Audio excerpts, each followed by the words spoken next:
De sobra é coñecida a Ribeira Sacra pola arte e a natureza que arestora, pero hoxe achegámonos ata un lugar algo menos coñecido, no concello de Parada de Sil, que atesora, iso sí, unha parte importante da súa historia. Laura Álvarez.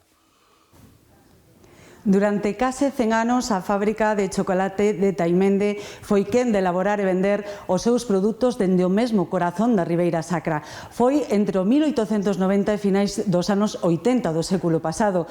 3 xeracións dedicadas á súa fabricación e unha cuarta encargada de transmitir o seu legado.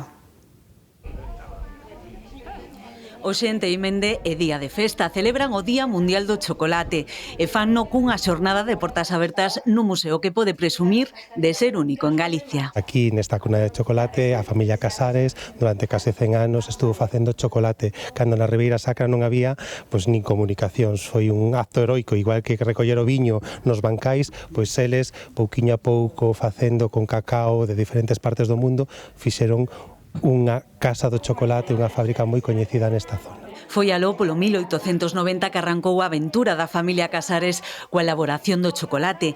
Vendíano na provincia de Ourense e o sur de Lugo. Elaborábase de xeito totalmente artesanal. Estas dos tareas lo hacían siempre los más peques de casa.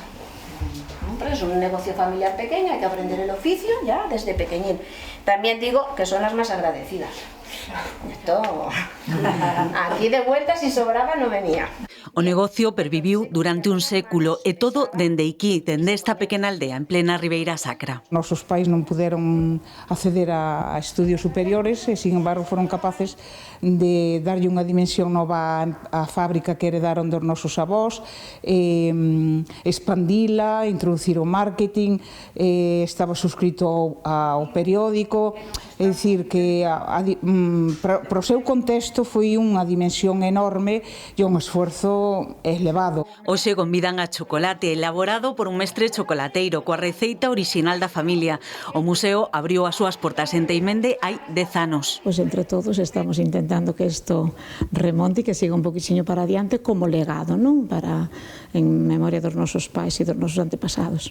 O Día Mundial do Chocolate conmemora o nacemento de Roald Dahl, autor do libro Charlie e a fábrica de chocolate, e a do fundador da compañía de chocolates Hershey nos Estados Unidos. Unha data para lembrar e, sobre todo, xa imaxinan, para degustar.